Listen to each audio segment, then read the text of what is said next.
Test number 4 में अभी sir ने इतिहास के जो क्वेश्चंस थे उसके बारे में अच्छे से डिस्कस किया और आपको इतिहास के जो डिफरेंट डायमेंशन हो सकते थे, कैसे सवाल एग्ज़ाम में आते हैं, उसके बारे में आपको बताया। अब मैं सुधीर त्रिपाठी आपको पोल्टी के बारे में, पोल्टी के जो सवाल टेस्ट नंबर 4 में आए हुए हैं उसके बारे में डिस्कस करते हैं। चलिए, क्वेश्चन नंबर 11 आपके टेस्ट पेपर 4 में क्वेश्चन नंबर 11 है, which among of the following is mandated under the right to education act. तो सबसे पहले हम ये जानते हैं कि राइट टू एजुकेशन एक्ट है क्या और राइट टू एजुकेशन कॉन्स्टिट्यूशन में आया कैसे। जब भारत का संविधान बना तो राइट टू एजुकेशन की कोई मूल संविधान में कोई चर्चा नहीं की गई। सर्वप्रथम संविधान में सर्वप्रथम सुप्रीम कोर्ट ने मोहनी जैन के वाद में राइट टू एजुकेशन की बात की और कहा कि right to education is a fundamental right, और ये फंडामेंटल राइट के तहत अर्थात आर्टिकल 21 के तहत ये एक एज अ फंडामेंटल राइट है। बाद में संविधान संशोधन की प्रक्रिया के माध्यम से 86 कॉन्स्टिट्यूशनल अमेंडमेंट हुआ, जिसके माध्यम से संविधान में अनुच्छेद 21A जोड़ा गया। अनुच्छेद 21A आपको यह बताता है कि 6 से 14 वर्ष के बच्चों को फ्री एवं कंपलसरी एजुकेशन, 6 to 14 एज के ग्रुप हैं उनको आपको फ्री एवं कंपलसरी एजुकेशन की बात करता है। ये कब जोड़ा गया? 86 कॉन्स्टिट्यूशनल अमेंडमेंट के माध्यम से। इसके अलावा संविधान में अनुच्छेद 45 जो डायरेक्ट टू स्टेट पॉलिसी का है, उसमें 6 वर्ष से कम, बिलो द 6 ईयर से कम बच्चों की केयर, देखरेख और शिक्षा की बात की गई। इसके अलावा 42वें संविधान संशोधन के माध्यम से भारत के संविधान में डायरेक्ट फंडामेंटल ड्यूटी, मूल कर्तव्य जोड़ा गया और इस मूल कर्तव्य में 86 कॉन्स्टिट्यूशनल अमेंड के माध्यम से 11वां जो फंडामेंटल ड्यूटी था वो आपका राइट टू एजुकेशन की बात करता है। इस प्रकार कभी कभी सवाल ऐसे भी बन सकते हैं कि राइट टू जो एजुकेशन है वो क्या फंडामेंटल राइट है, वो क्या डायरेक्ट टू स्टेट पॉलिसी है, क्या वो मूल कर्तव्य है, फंडामेंटल ड्यूटी है? इसका आंसर होगा तीनों होंगे। लेकिन हम अब ये जो राइट टू एजुकेशन एक्ट है इसका मतलब क्या है? राइट टू एजुकेशन एक्ट के माध्यम से जो आर्टिकल 21A जोड़ा गया उसको फंडामेंटल राइट डिक्लेयर किया गया और उसको इन्फोर्स किया गया। और ये इन्फोर्स कब हुआ? अप्रैल 2010 में, अप्रैल 2010 में इसको इन्फोर्स किया गया और इसी के माध्यम से right to education as a fundamental right हुआ। तो इसमें पूछ रहा है कि निम्नलिखित में से कौन शिक्षा का अधिकार अधिनियम 2009 के तहत अनिवार्य है और बच्चों के अधिकारों की जांच एवं समीक्षा करता है। तो राइट टू एजुकेशन एक्ट का सेक्शन 21 जो बच्चों के अधिकारों की जांच की बात करता है, उसके लिए national commission for protection of child right ये उसकी जांच करता है।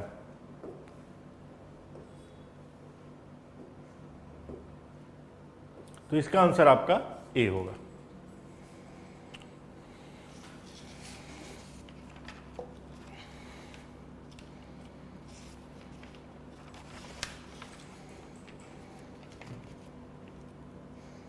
Question number 30,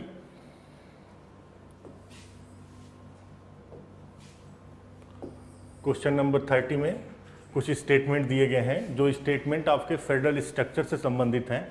federation, federal structure होता क्या है, उसके साइलेंट फीचर्स क्या हैं, और तो इसमें हम पहले टर्म पे जाते हैं। The term federation has not been used in the constitution. तो फेडरेशन शब्द का कहीं पर भी प्रयोग भारत के संविधान में नहीं किया गया है, ये स्टेटमेंट सही है। तो फेडरेशन होता क्या है? Distribution of power between central and state, संघ एवं राज्यों के बीच जो शक्तियों का बंटवारा होता है उसी को हम फेडरेशन कहते हैं। तो भारत में संघ एवं राज्य को अलग अलग अधिकार क्षेत्र हैं जिसमें संघ उस पर कानून बनाएगा, राज्य अपने क्षेत्राधिकार में कानून बनाएगा दोनों एक दूसरे के सबऑर्डिनेट नहीं हैं, बल्कि दोनों एक दूसरे को कॉपरेट करेंगे, सहयोग करेंगे, इस आधार पर फेडरल सिस्टम की व्यवस्था की गई। तो कहीं पर भी फेडरल शब्द का प्रयोग नहीं किया गया। Article 1 of the Indian constitution आपका यह कहता है कि यदि Bharat, India is a union of state, अर्थात वहां पर फेडरेशन शब्द का प्रयोग नहीं किया गया है, तो यह स्टेटमेंट आपका सही है। दूसरा पूछता है, भारत में संघीय प्रणाली को देश के बड़े आकार और सामाजिक सांस्कृतिक विविधता के कारण अपनाया गया है। बिल्कुल सही है। आप जानते हैं कि भारत में बहुत ज़्यादा डाइवर्सिटी है और वहाँ के हर लोगों की सभ्यता, हर चीज़ अलग है। तो इसके लिए राज्यों को भी कुछ सख्त अधिकार क्षेत्र में कानून बनाने का अधिकार है। तो राज्यों और संघ हर विषय को समुचित रूप से नहीं डील कर सकता, इसलिए राज्यों को भी अधिकार दिया गया कि वो इस पर कानून बनाए। इसलिए ये भी स्टेटमेंट आपका सही है।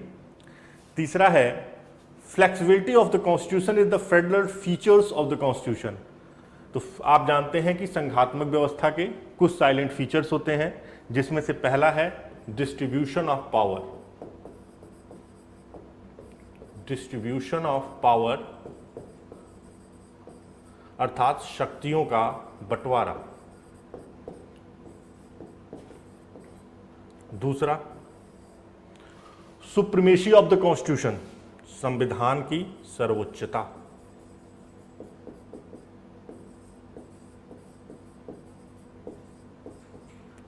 तीसरा आपका रिजिड, कठोरता। और चौथा आपका इंडिपेंडेंस ऑफ जुडिशरी या कोर्ट की स्वतंत्रता या न्यायालय की स्वतंत्रता। ये साइलेंट फीचर है। तो यहां पे क्या कह रहा है, फ्लेक्सिबिलिटी। तो flexibility of the constitution is a federal feature of the constitution, ये आपका गलत है। तो इसमें स्टेटमेंट आपका जो सही होगा 1 और 2 सही होगा। इसके अलावा आप एक चीज और देखिए कि भारत के संविधान में अगर संघ एवं राज्य शक्तियों के बारे में हम अनुच्छेद में देखें तो हम देखें कि भारत का संविधान कुछ पहलियों पर यूनिटरी भी है, अर्थात एकात्मक व्यवस्था भी है।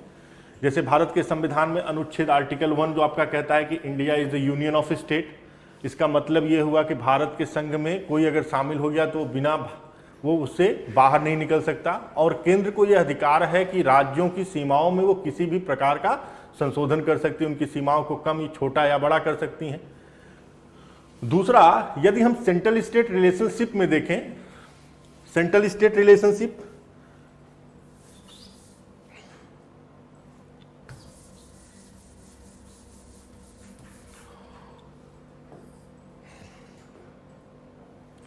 सेंट्रल स्टेट रिलेशनशिप देखते हैं तो उसमें 249, 250, 252 और 253 ये 4 आर्टिकल बहुत इंपॉर्टेंट होते हैं।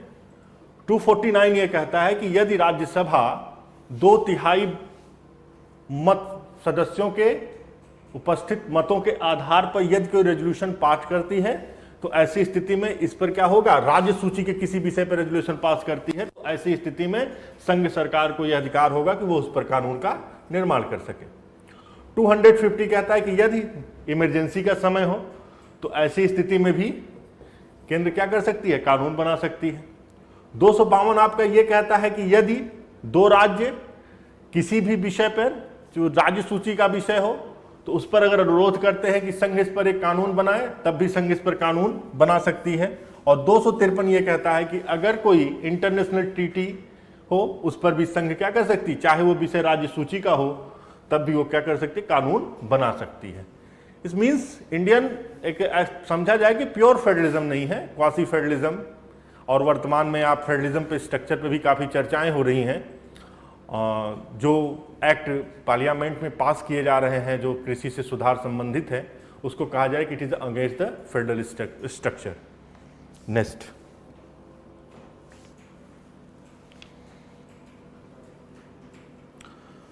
अब पूछा है, बहुत आसान सवाल है, the classification of fundamental right and directive state policy as a justifiable and non justifiable right. सबसे पहले आप समझिए कि जस्टिफेबल राइट क्या, जस्टिफेबल राइट क्या होता है, नॉन जस्टिफेबल राइट क्या होता है। न्यायिक एवं गैर न्याय संगत। जस्टेबल राइट ये होता है कि इफ अगर आपका कोई अधिकार कोई वायलेट करता है, कोई उल्लंघन करता है, तो ऐसी स्थिति में आप अनुच्छेद 32 और आर्टिकल 32 और आर्टिकल 226 के तहत आप सुप्रीम कोर्ट में रिट दायर कर सकते हैं। ये हमारे रिट का, हमारे अधिकारों का उल्लंघन हुआ और ये अधिकार हमारा फंडामेंटल राइट है। गैर न्याय संगत क्या होता है कि यदि आपके अधिकारों का किसी भी प्रकार से वायलेशन होता है तो ऐसी स्थिति में आप न्यायालय में रिट दायर नहीं कर सकते। तो पूछ रहा है कि ये प्रोविजन लिया कहां गया, तो जैसे आपको पता है कि डायरेक्टरी स्टेट पॉलिसी का जो प्रोविजन है वो आयरलैंड के संविधान से लिया गया, और आयरलैंड के संविधान में भी directory state policy the non justifiable right है। इट मींस ये आपका होगा। अब बीमर संविधान, यहां से आपका इमरजेंसी का प्रोविजन लिया गया। कनाडाई संविधान, यहां से आपसे फेडरल सिस्टम के बारे में लिया गया। ऑस्ट्रेलिया का संविधान, यहां से आपका कंकरेंट लिस्ट के बारे में लिया गया। ये चीजें आप जानते हैं। नेक्स्ट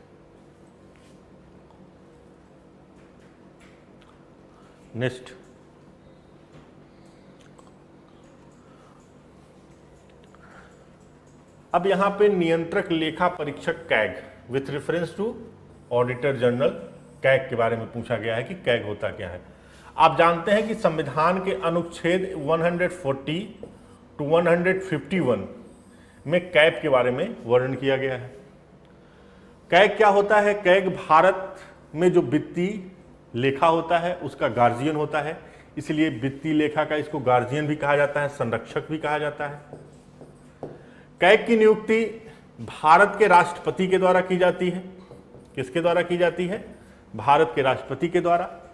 इसका जो कार्यकाल होगा या तो 6 वर्ष हो या तो 65 साल, जो भी पहले हो वो। इसे उसी आधार पर हटाया जा सकता है जैसे सुप्रीम कोर्ट के जजों को हटाया जाता है, जैसे सुप्रीम कोर्ट के जजों को हटाया जाता है, अर्थात प्रूव्ड मिसबिहेवियर एंड इनकैपेसिटी। इस आधार पर इसे उसके पद से हटाया जा सकता है। यह वित्त से संबंधित जो लेखा होती है उसके बारे में आकलन करता है और यह अपनी रिपोर्ट राष्ट्रपति को सबमिट करता है और राष्ट्रपति इसको संसद के पटल पर रखता है। तो इसमें हम कंसीडर करते हैं कि इसमें कौन कौन से स्टेटमेंट दिए गए हैं। His salary and service condition और डिटरमाइंड बाय द पार्लियामेंट, ये भी आपका सही है कि संसद के द्वारा ही इसका जो सैलरी सर्विस कंडीशन है वो क्या होता है? डिसाइड होता है। और नियुक्ति कौन करता है? भारत का राष्ट्रपति करता है। Administrative expenses of the office of the CAG और चेंज्ड अपॉन कंसोलिडेशन फंड, या इसका जो वेतन भत्ते होते हैं वो कंसोलिडेशन फंड ऑफ इंडिया पर भारित होते हैं। यह भी स्टेटमेंट आपका सही है। तीसरा, he can be removed from the office only for the violation of the constitution, ये स्टेटमेंट आपका गलत है, क्योंकि only for the violation of the constitution सिर्फ राष्ट्रपति के लिए यूज किया गया है। राष्ट्र इंपीचमेंट प्रोसेस में यदि राष्ट्रपति संविधान के किसी भी उपबंधों का उल्लंघन करता है तो ऐसी स्थिति में इसको उसको पद से हटाया जा सकता है। लेकिन कैग के लिए क्या है? सर्वोच्च न्यायालय का जो न्यायाधीश होता है उसको जिस आधार से हटाया जाएगा उसी आधार से कैग को भी के प्रमुख को भी हटाया जा सकता है। तो आपका जो होगा वो आपका होगा 1 और 2। तो पहला सवाल था वो था, in the election which of the following a person can be contest for the 2 constituency. निम्नलिखित में से कौन से ऐसे हैं जहां पर एक व्यक्ति 2 जगह से चुनाव लड़ सकता है? तो रिप्रेजेंटेशन ऑफ पीपुल एक्ट, जन प्रतिनिधित्व अधिनियम, प्रतिनिधित्व अधिनियम 1951, जन प्रतिनिधित्व अधिनियम 1951 के तहत सेक्शन 33 सब क्लॉज 7 में ये कहा गया है कि कोई भी व्यक्ति 2 जगह से चुनाव लड़ सकता है। वह चुनाव चाहे लोकसभा से हो, राज्यसभा से हो, स्टेट लेजिस्लेटिव असेंबली से हो व स्टेट लेजिस्लेटिव काउंसिल से हो। अर्थात एक व्यक्ति 2 जगह से चुनाव लड़ सकता है, इसलिए उसका आंसर जो होगा 1, 2, 3 और 4 होगा। Next, which of the following directive principles was were added in the constitution through amendment. ये बहुत इंपॉर्टेंट सवाल है, ये सवाल आपसे हमेशा पूछा जाता है और आपको ये सवाल आना भी चाहिए। ये सवाल ऐसा है कि जब भी यूनियन पब्लिक सर्विस कमीशन या स्टेट पब्लिक सर्विस कमीशन के द्वारा सवाल बनाया जाता है तो ये सवाल पूछा जाता है। यहाँ तक union public service commission directive state policy तो इस पर सवाल पूछ भी चुका है। तो इसमें पूछ रहा है कि अमेंडमेंट के माध्यम से जो डायरेक्टिव स्टेट पॉलिसी जो भारत के संविधान के पार्ट 4 में है, और यह ऐसा अधिकार है जो नॉन एनफोर्सेबल है, जिसे न्यायालय के द्वारा लागू नहीं कराया जा सकता। तो अमेंडमेंट के माध्यम से जो चीजें जोड़ी गई, to secure opportunities for healthy development of a children, यह है आपका अनुच्छेद 39F में। Equal pay for equal work for man and women, ये आपका अमेंडमेंट के माध्यम से ऐड नहीं किया गया, ये पहले से ही था, इसे आप पाएंगे 39D में। To promote equal justice and to provide a free legal aid to the poor, ये आपका 39A में आपको दिया गया और बताया गया कि फ्री लीगल एड, इसे आपको 42nd कॉन्स्टिट्यूशनल अमेंडमेंट के माध्यम से जोड़ा गया। तो मैं आपको एक लिस्ट बता देता हूं, उस लिस्ट के माध्यम से कौन कौन से आर्टिकल हैं जो अमेंडमेंट के माध्यम से जोड़े गए, वो आर्टिकल आप लोग याद कर लीजिएगा। मैंने आपको बता दिया कि 319F, 39A, 43A, 43B, 48A। 43 जो V है ये आपका 97th कॉन्स्टिट्यूशनल अमेंडमेंट के माध्यम से जोड़ा गया, जो कोऑपरेटिव सोसाइटी से संबंधित है, और कोऑपरेटिव सोसाइटी जिसे संविधान संशोधन की प्रक्रिया 97 के माध्यम से ऐड किया गया, और जो आर्टिकल्स हैं जिसे आपको 42nd कॉन्स्टिट्यूशनल अमेंडमेंट के माध्यम से जोड़ा गया। तो ये भी सवाल आपका एग्जाम में पूछा जा सकता है।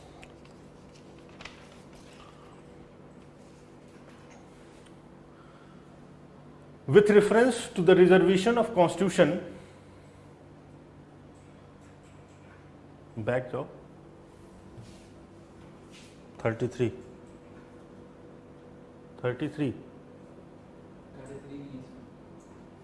नो,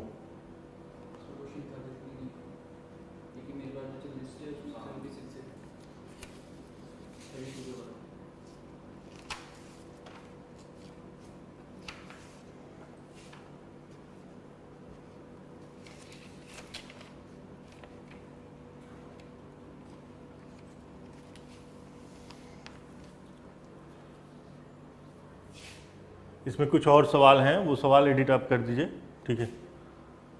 76 आपका पूछ रहा है कि Bharat with reference to reservation of the constitution constituencies of the election in India consider the following statement. अब इसमें पूछ रहा है, पहला स्टेटमेंट है, संविधान ने लोकसभा और राज्य विधानसभाओं में SC, ST और OBC के लिए सीटों के आरक्षण का प्रावधान किया है। इससे संबंधित जो अनुच्छेद संविधान में हैं वो अनुच्छेद 330 और 332, ये आर्टिकल इतने इंपॉर्टेंट आर्टिकल हैं कि यूनियन पब्लिक सर्विस कमीशन या स्टेट पब्लिक सर्विस कमीशन के जो भी एग्जाम होते हैं उन एग्जाम में ये क्वेश्चंस पूछे गए हैं। और अगर आप स्टेट पब्लिक सर्विस कमीशन की बात करेंगे तो ऐसे क्वेश्चन आपसे डायरेक्ट पूछे गए हैं। तो 330 और 332 कहता है reservation for SC and ST in house of people. Lok Sabha में SC और ST के रिजर्वेशन की बात करता है, और 332 राज्य की विधानसभाओं में SC और ST के रिजर्वेशन की बात करता है कि उनको समान प्रतिनिधित्व मिले। लेकिन OBC के रिजर्वेशन की कोई भी चर्चा नहीं करता। तो ये आपका प्रावधान, ये आपका स्टेटमेंट गलत है। अर्थात संविधान के अनुच्छेद 330 और 331 में लोकसभा और राज्य की विधानसभाओं के में SC तथा ST से के लिए आरक्षण का प्रावधान किया गया है, लेकिन अदर बैकवर्ड क्लास या ओबीसी के बारे में ऐसा कोई प्रोविजन नहीं है। अगला, the decision of recording reservation of constitutions in each state is taken by parliament. प्रत्येक राज्य में निर्वाचन क्षेत्रों के आरक्षण के बारे में निर्णय संसद द्वारा किया जाता है। मैंने आपको बताया कि स्टेटमेंट इसलिए गलत है क्योंकि इसका निर्णय इलेक्शन कमीशन के द्वारा अर्थात इलेक्शन पर परिसीमन आयोग के द्वारा किया जाता है। अब ये परिसीमन आयोग क्या होता है? परिसीमन आयोग की नियुक्ति कौन करता है? परिसीमन आयोग की नियुक्ति आप जानते हैं कि चुनाव आयोग के द्वारा की जाती है और यह संविधान के अनुच्छेद 82 और 191 के तहत किया गया है। परिसीमन, आज तक भारत में 4 बार परिसीमन आयोग का गठन किया गया है। 1952, 1963, 1973 और 2002। और इनका जो सेंसस है वो 1971 के आधार पर है और इसी के आधार पर सीटों का डिवीजन किया गया है कि एक राज्य को दूसरे राज्य की अपेक्षा जिनकी जनसंख्या ज़्यादा है उसको ज़्यादा प्रतिनिधित्व ना मिले, अर्थात सबको समान प्रतिनिधित्व मिले, इसलिए परिसीमन आयोग इसका निर्णय करता है। तो ये स्टेटमेंट आपका गलत है। दूसरा है the number of seats reserve for SC and ST और the proportion of their population in that seat. तो मैंने आपको अभी बताया कि इनका निर्णय जनसंख्या के आधार पर किया जाता है, अर्थात यह सही है। परिसीमन आयोग के बारे में एक चीज और जान लीजिए कि इनकी नियुक्ति राष्ट्रपति के माध्यम से की जाती है। किसके माध्यम से? प्रेसिडेंट के माध्यम से की जाती है और इनके जो निर्णय हैं इसको कभी भी कोर्ट में चैलेंज नहीं किया जा सकता, अर्थात न्यायालय में इसको अवैध नहीं कह रहा, इसके निर्णय को अवैध नहीं कर सकती, अर्थात इसको चैलेंज नहीं किया जा सकता। नेक्स्ट,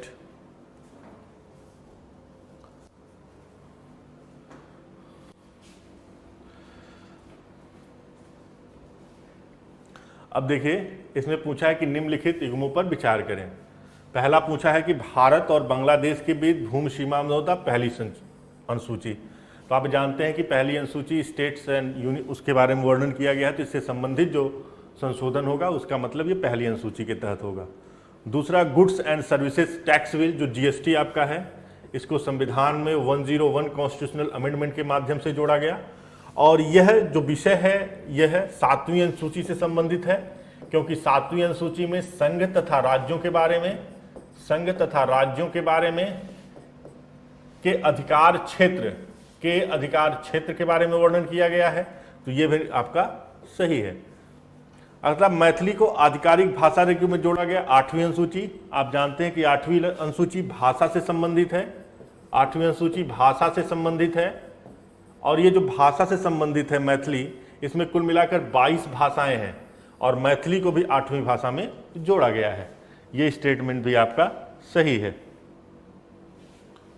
नेक्स्ट,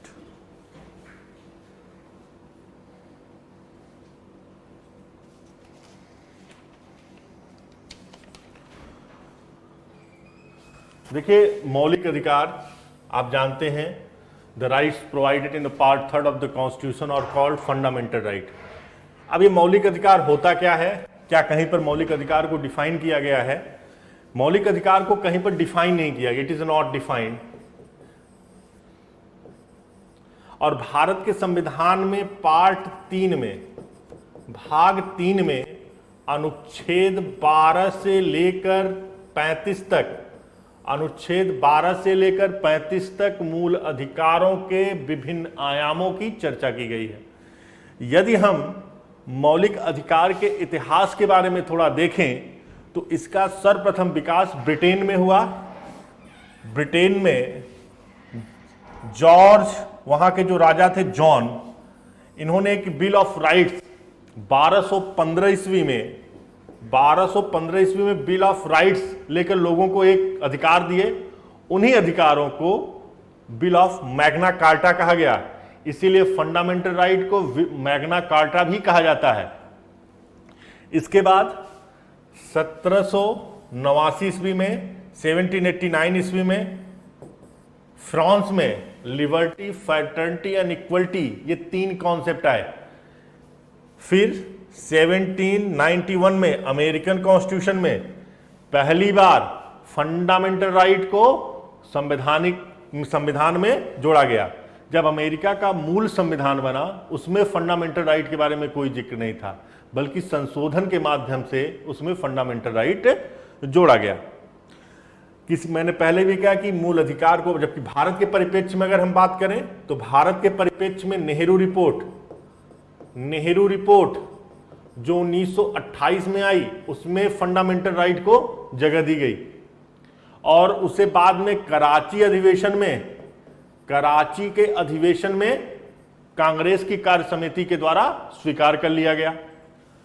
फिर 1945 में तेज बहादुर सप्रू ने भी भारत के संविधान में मूल अधिकारों पर चर्चा की। जब भारत के संविधान सभा बैठी तो सरदार वल्लभ भाई पटेल के द्वारा एक समिति का गठन किया। वो समिति संविधान में मूल अधिकारों के लिए अपनी रिकमेंडेशन दी, जिसे संविधान सभा के द्वारा स्वीकार कर लिया गया और संविधान के भाग 3 में मूल अधिकार को रख दिया गया। ये जो मूल अधिकार होते हैं, ये भारत के मूल अधिकार में सबसे बड़ी खासियत क्या है, ये नागरिकों को भी हैं और गैर नागरिकों को प्राप्त हैं। कुछ अनुच्छेद ऐसे हैं जो सिर्फ नागरिकों को प्राप्त हैं, वो गैर नागरिकों अर्थात फॉरेनर को प्राप्त नहीं है। अनुच्छेद 15, 16, 19, 29 और 30, ये 4 अनुच्छेद ऐसे हैं जो सिर्फ नागरिकों को प्राप्त हैं, गैर नागरिकों को नहीं। मूल अधिकार को अगर हम समझें तो मूल अधिकार एक प्राकृतिक अधिकार है जो व्यक्ति को जीने के लिए आवश्यक होता है। अर्थात व्यक्ति अगर मूल अधिकार रहेगा तो उसको अपने जीवन जीने में आसानी होगी। इसी अधिकार को हम फंडामेंटल राइट कहते हैं। तो हम अगर इस ऑप्शन को देखें तो कहता है कि वह राज्य के अधिकार की शक्तियों पर सीमाएं लगाते हैं। यह भी सही स्टेटमेंट है, लेकिन फंडामेंटल राइट क्यों दिया गया, इसका रीजन जो आपका होगा, they are guarantee by the fundamental law of land. ये स्टेटमेंट आपका सही है, क्योंकि ये फंडामेंटल लॉ ऑफ लैंड अर्थात कॉन्स्टिट्यूशन के माध्यम से पार्ट 3 में ये फंडामेंटल लॉ ऑफ लैंड के माध्यम से प्रोवाइड किया गया है और कहा गया है कि ये फंडामेंटल राइट है। नेक्स्ट,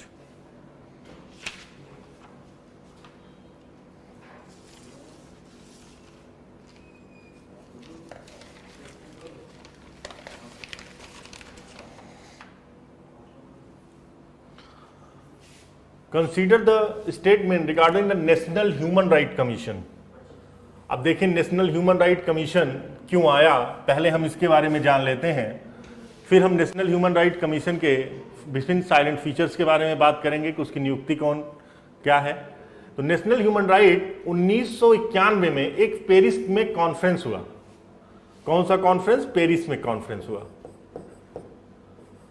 और इस कॉन्फ्रेंस में लोगों के ह्यूमन राइट के बारे में चर्चा की गई, जिसे यूनाइटेड नेशन जनरल असेंबली के द्वारा 1993 में एडॉप्ट कर लिया गया। भारत भी यूनाइटेड नेशन का सदस्य है, तो भारत ने यूनाइटेड नेशन के इसी सदस्य के कानून को फॉलो करने के लिए भारत के द्वारा 1993 में एक एक्ट पास किया गया, जिसे नेशनल ह्यूमन राइट एक्ट कहते हैं। इस एक्ट के माध्यम से भारत में जो 12 अक्टूबर 1900 जो एक्ट है 12 अक्टूबर 1993 को इन्फोर्स में आया और इस एक्ट के माध्यम से सेंट्रल के स्तर पर नेशनल ह्यूमन राइट कमीशन तथा राज्य के स्तर पर स्टेट ह्यूमन राइट कमीशन की स्थापना की गई। इसका हेडक्वार्टर भारत की राजधानी न्यू दिल्ली में स्थित है और जो नेशनल ह्यूमन राइट कमीशन है उसका जो चीफ होता है उसकी नियुक्ति भारत के राष्ट्रपति के द्वारा की जाती है और उसका जो कार्यकाल होगा वो 5 साल या तो 70 साल, जो भी पहले हो, अर्थात चाहे वो 5 साल की पदावधि पूरी कर लो या तो 70 साल की एज प्राप्त कर लो। उसके द्वारा और इसकी नियुक्ति भारत के राष्ट्रपति के द्वारा की जाती है और इसे अपने पद से तभी हटाया जा सकता है यदि जिस तरह से सुप्रीम कोर्ट के न्यायाधीशों को उनके पद से पदच्युत किया जा सकता है अर्थात हटाया जा सकता है, अर्थात उनके लिए भी मिसबिहेवियर एंड मिसकैपेसिटी, ये इनकैपेसिटी इंपॉर्टेंट होती है। तो इसमें देखते हैं स्टेटमेंट में, is was form under the agency of United human right council, ये आपका गलत है। It has own nucleus investigation staff, ये आपका स्टेटमेंट सही है, इसका स्वयं का स्टाफ है। मैंने बताया कि इसका हेडक्वार्टर न्यू दिल्ली में स्थित है और इसके it can only look into matter of the human right violation within the 1 year of the occurrence, ये भी आपका स्टेटमेंट सही है।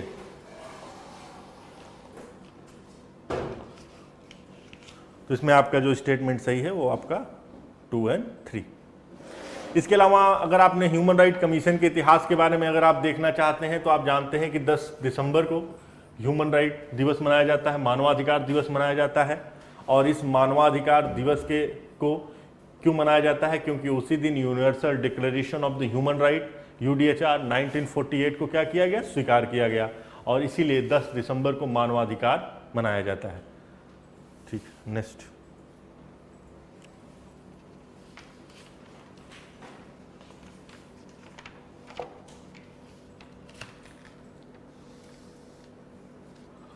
Who among the following represent the Republican character of Indian polity? आप जानते हैं कि भारत ने लोकतांत्रिक प्रक्रिया को अपनाया और लोकतांत्रिक प्रक्रिया के माध्यम से उसका जो प्रमुख होगा वो जनता के द्वारा चुना हुआ होगा। तो भारत में अनुच्छेद हेड ऑफ स्टेट किसको कहा गया? वो किया गया प्रेसिडेंट को किया गया। और प्रेसिडेंट का चुनाव कैसे होता है? जनता के माध्यम से होता है, अर्थात जनता के चुने हुए प्रतिनिधि ही राष्ट्रपति का चुनाव करते हैं। अर्थात कौन करता है? लोकसभा प्लस राज्यसभा प्लस राज्य की विधानसभा, राज्य की विधानसभाओं के निर्वाचित सदस्य के इलेक्टेड मेंबर। इसके अलावा दिल्ली तथा पांडुचेरी के भी जो मेंबर होंगे वो भी राष्ट्रपति के चुनाव की प्रक्रिया में क्या लेते हैं? भाग लेते हैं। तो भारत का जो प्रमुख होगा कैसे चुना गया? जनता के द्वारा चुना गया। चुना हुआ प्रतिनिधि हुआ, यह वंशानुगत नहीं हुआ जैसे ब्रिटेन का सम्राट होता है। तो भारत में राजनीतिक प्रतिनिधित्व कौन करता है? तो इसमें आपका राष्ट्र प्रेसिडेंट होगा। प्रधान, जबकि आप देखेंगे कि राष्ट्रपति ही प्रधानमंत्री की नियुक्ति करता है और इसकी चीफ जस्टिस ऑफ इंडिया की भी नियुक्ति भारत के राष्ट्रपति के द्वारा की जाती है। चीफ इलेक्शन कमीशन की भी नियुक्ति भारत के राष्ट्रपति के द्वारा की जाती है। अगर हम प्रधानमंत्री को देखें तो एक चीज आप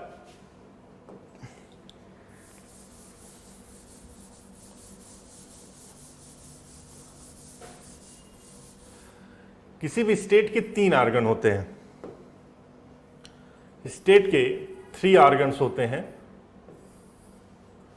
पहला एग्जीक्यूटिव, दूसरा लेजिस्लेटिव और तीसरा जुडिशरी। अब देखिए कार्यपालिका, न्यायपालिका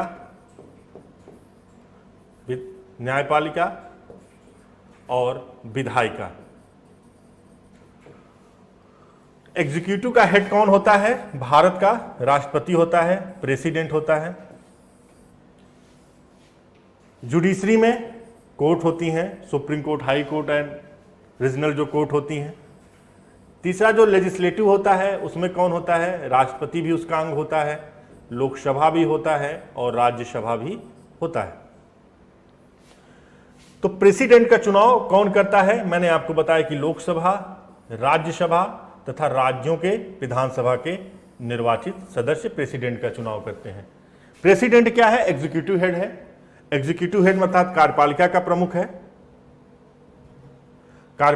प्रमुख है, और कार्यपालिका जो फंक्शन करती है वो 2 प्रकार से करती है। पहला जो होएगा परमानेंट होते हैं, अस्थाई चरित्र के होते हैं, दूसरा टेम्पोररी होते हैं।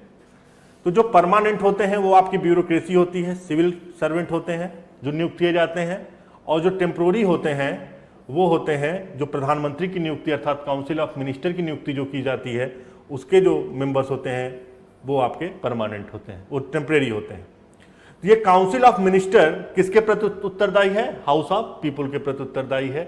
इसीलिए भारत में क्या हुआ? लोकतांत्रिक प्रक्रिया अपनाई गई। तो आप राष्ट्रपति क्या हुआ? राष्ट्रपति एक रिपब्लिकन चरित्र को करता है क्योंकि उसका चुनाव भी उसी के माध्यम से होता है, और उसके चुनाव का चुनाव कौन करता है? लोकसभा, राज्यसभा और दिल्ली तथा पांडुचेरी के जो निर्वाचित सदस्य हैं वो मिलकर करते हैं, और वह भारत में रिपब्लिक कैरेक्टर अर्थात गणतांत्रिक व्यवस्था का उद्घोतक है अर्थात प्रदर्शन करता है। नेक्स्ट,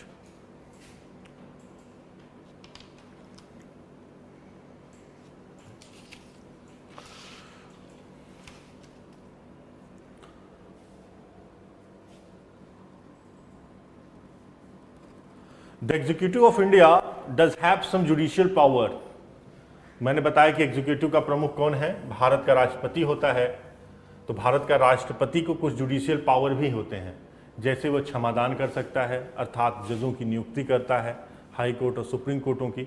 तो वो पावर कौन करता है? एग्जीक्यूटिव ऑफ इंडिया करता है। तो पहला है द अपॉइंटमेंट ऑफ जज are made by the executive. ये स्टेटमेंट आप सही है। मैंने कहा कि सुप्रीम कोर्ट और हाई कोर्ट के जो जजेस होते हैं उनकी नियुक्ति भारत के राष्ट्रपति के द्वारा की जाती है। दूसरा है the president and the governor also enjoy the power of pardon and reprieves. ये भी आपका स्टेटमेंट सही है। मैंने आपसे कहा कि जो प्रेसिडेंट ऑफ इंडिया होता है और गवर्नर, ये दोनों पावर कैसा? क्षमादान पावर का को उनको प्राप्त है। अगला है executive can call a judgment null and void if goes against the basic structure of the constitution.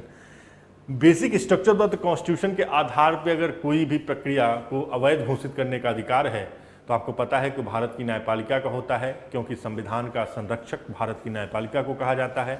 और केशवानंद भारती के बाद से सुप्रीम कोर्ट ने ये डिसाइड कर दिया कि यदि संसद के द्वारा या कार्यपालिका के द्वारा कोई ऐसा नियम बनाया जाता है जिससे संविधान के बेसिक स्ट्रक्चर, संविधान के मूलभूत सिद्धांतों का किसी भी प्रकार से उल्लंघन होता है, तो उसे न्यायपालिका को यह अधिकार होता है कि वह इस आधार पर बनाए गए किसी भी उपबंधन को क्या कर सकती है? अवैध घोषित कर सकती है। तो ये आपका स्टेटमेंट गलत है। तो आपका जो स्टेटमेंट सही है वो 1 और 2।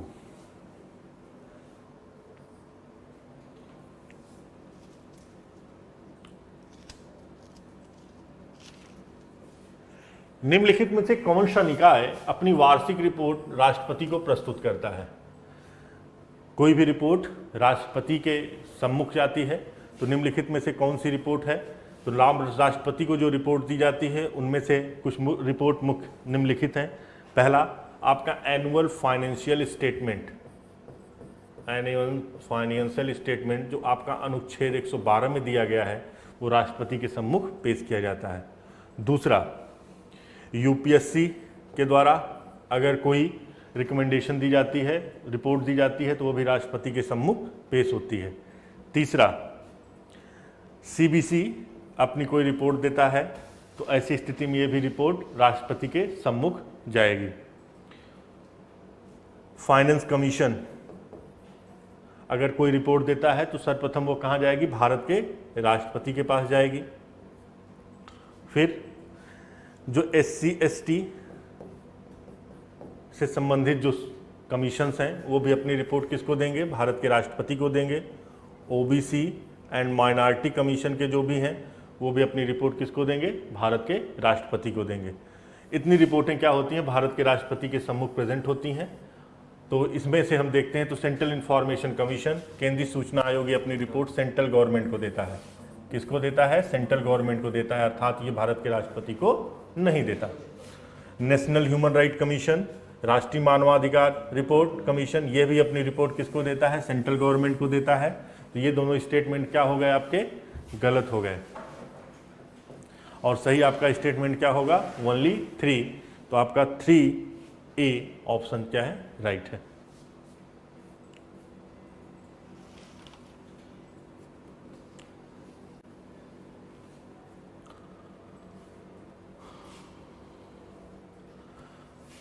विच of among the following rights have been guaranteed by the consumer protection act 1986।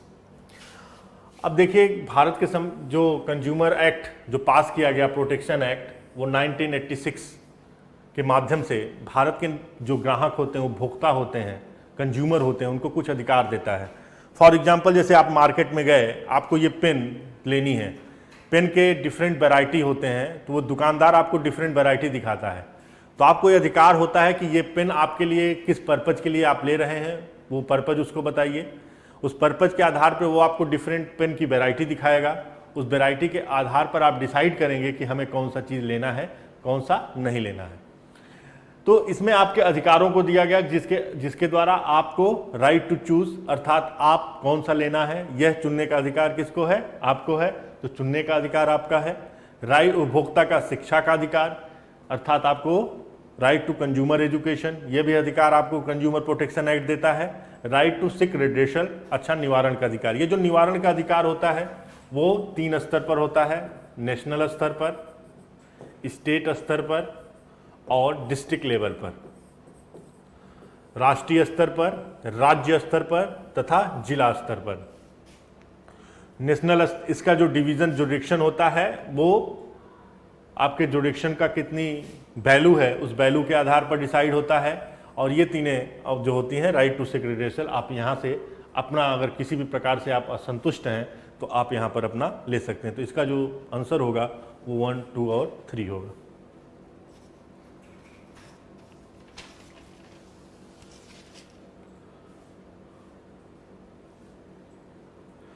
देखिए ऑफिस ऑफ प्रॉफिट, क्वेश्चन आपका है with reference to office of profit. देखिए ऑफिस ऑफ प्रॉफिट एक ऐसा टर्म है जो भारत के संविधान में कहीं पर डिफाइन नहीं किया गया है, बल्कि ये सिर्फ इतना कहा गया है कि यदि कोई व्यक्ति किसी भी प्रकार के ऑफिस ऑफ प्रॉफिट या लाभ के पद को धारण करता है तो ऐसी स्थिति में वो दूसरा पद धारण नहीं कर सकता, अर्थात वो ऑफिस ऑफ प्रॉफिट के अंतर्गत आ जाएगा। भारत के संविधान में अनुच्छेद 102 तथा अनुच्छेद 191 में ऑफिस ऑफ प्रॉफिट के बारे में बताया गया है कि ऑफिस ऑफ प्रॉफिट के आधार पर किसी भी सदस्य की अयोग्यता या डिस्क्वालिफिकेशन हो जाती है। सबसे पहले ऑफिस ऑफ प्रॉफिट होता क्या है, इसको डिफाइन न करके इसके कुछ क्राइटेरिया दिए गए हैं, कुछ आधार हैं। पहला आधार क्या होगा, यदि सरकार के द्वारा उसकी नियुक्ति की गई है, यदि कोई व्यक्ति पे जो पद धारण किया है उसकी नियुक्ति कौन किया है, गवर्नमेंट ने किया है, सरकार ने किया है। दूसरा, सरकार उसको कुछ अधिकार देती है और वो अधिकार क्या होते हैं, निर्णय लेने के होते हैं, तो ऐसे भी चीजें क्या होंगी इसके अंतर्गत होंगी। तीसरा, सरकार के द्वारा उसे वेतन दिया जाता है। और चौथा, यदि सरकार में किसी तरह सरकार के द्वारा जो ये कार्य कर रहा है वो क्या सरकारी वर्क है या सरकार में उसमें किसी भी प्रकार का इंटरेस्ट है, तो ऐसी स्थिति में इन तीनों आधार पर ऑफिस ऑफ प्रॉफिट को देखा जाता है और इसी के आधार पर निर्णय लिया जाता है कि ये व्यक्ति ऑफिस ऑफ प्रॉफिट का पद धारण करता है, लाभ का पद धारण करता है या नहीं करता है। तो इस स्टेटमेंट के आधार पर अगर हम देखते हैं तो पहला स्टेटमेंट कहता है it is defined in the constitution of India. ये स्टेटमेंट गलत है। मैंने कहा it is not defined in the constitution of India. Bharat के संविधान में लाभ के पद को किसी भी प्रकार से परिभाषित नहीं किया गया है। दूसरा कह रहा है a person holding only the office of minister of state government deem to hold the office of profit. तो ये स्टेटमेंट आपका सही है। तीसरा, both parliament and state legislature have power to exempt office from the preview of the office of profit। ये statement आपका गलत है, अर्थात इस पर जो नियम बनाने का अधिकार है वो सिर्फ किसको है, पार्लियामेंट को है। तो इसका जो आंसर होगा ओनली ए होगा।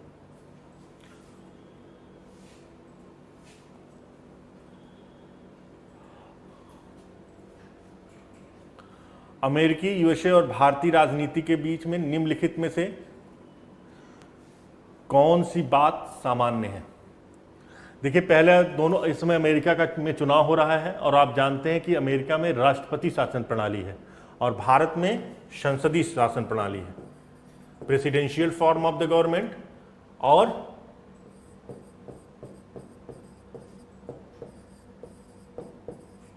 संसदीय प्रणाली।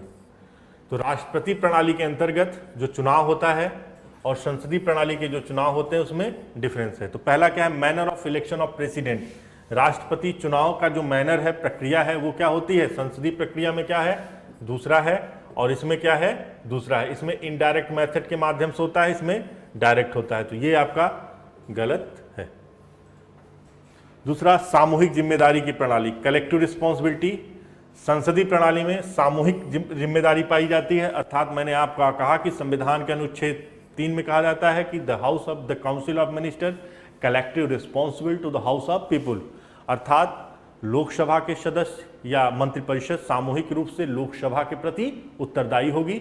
ये भारत के संविधान में अनुच्छेद 75(3) में दिया गया। और जबकि राष्ट्रपति किसी के प्रति या सीनेट के प्रति किसी भी प्रकार का उत्तरदायित्व नहीं है। तो ये भी स्टेटमेंट आपका गलत है। सिंगल सिटीजनशिप, तो जहां तक पता है कि भारत में क्या है, सिंगल सिटीजनशिप है, जबकि अमेरिका में क्या है, डुअल सिटीजनशिप है, अर्थात स्टेट का अपना और उसका अपना, दोनों का अलग अलग सिस्टम है। तीसरा, इंटीग्रेटेड जुडिशरी, एकीकृत न्यायपालिका। एकीकृत न्यायपालिका आप अमेरिका में देखिए कैसा है, भारत में क्या है, भारत में एक ही है, सुप्रीम कोर्ट ही सबका हेड है। लेकिन अमेरिका में ऐसा नहीं है। यूनाइटेड स्टेट ऑफ अमेरिका में क्या है कि हर राज्य के अपना सुप्रीम कोर्ट है, हर स्टेट में क्या है, अपना सुप्रीम कोर्ट है, और हर स्टेट अपने सुप्रीम कोर्ट जो है, जितने भी सुप्रीम कोर्ट हैं वो उस राज्य के बारे में निर्णय लेते हैं। तो इसमें जो आंसर आपका होगा नन होगा, अर्थात कोई भी समानता नहीं है। अगला, विच of the following is not a fundamental duty, not a fundamental duty under article 51A of the Indian constitution. तो आप देखेंगे फंडामेंटल ड्यूटी, मैंने आपको बताया कि संविधान के मूल, संविधान जब बना तो मूल संविधान पर कहीं भी फंडामेंटल ड्यूटी के बारे में डिस्कस नहीं किया गया, और इसे संविधान में 42वें संविधान संशोधन के माध्यम से जोड़ा गया। और यह जो फंडामेंटल ड्यूटी है ये यूएसएसआर से लिया गया। किससे लिया गया, यूएसएसआर से लिया गया, और इसके माध्यम से इसकी जो रिकमेंडेशन किया, ये रिकमेंडेशन की जो कमेटी थी वो स्वर्ण सिंह समिति थी। स्वर्ण सिंह समिति ने इस पे रिकमेंडेशन किया, और इस रिकमेंडेशन के माध्यम से संविधान में 42वें संविधान संशोधन की प्रक्रिया के माध्यम से फंडामेंटल ड्यूटी अर्थात आर्टिकल 51A जोड़ा गया, जिसमें कुल मिलाकर आपके 11 फंडामेंटल ड्यूटी है। और 11 फंडामेंटल ड्यूटी में जो आखिरीवा आपका जोड़ा गया 11वां, वो 86 कॉन्स्टिट्यूशनल अमेंडमेंट के माध्यम से जोड़ा गया, राइट टू एजुकेशन। तो इसमें देखिए से कौन सा फंडामेंटल ड्यूटी नहीं है, which is not a fundamental right duty. तो इसमें आप देखिएगा, to defend the country and render the national service when called upon to do so, ये आपका सही है। To strive towards excellence all sphere of individual and collective activities, ये भी आपका सही है। To promote international peace and security, ये स्टेटमेंट आपका गलत है। To renounce the practice derogatory for the dignity of women, ये भी स्टेटमेंट आपका सही है। तो आपका ये स्टेटमेंट क्या है, गलत है, और ये तीनों स्टेटमेंट आपके सही हैं। इस तरह से ये पोलिटी का डिस्कशन था, ये आपका समाप्त हुआ।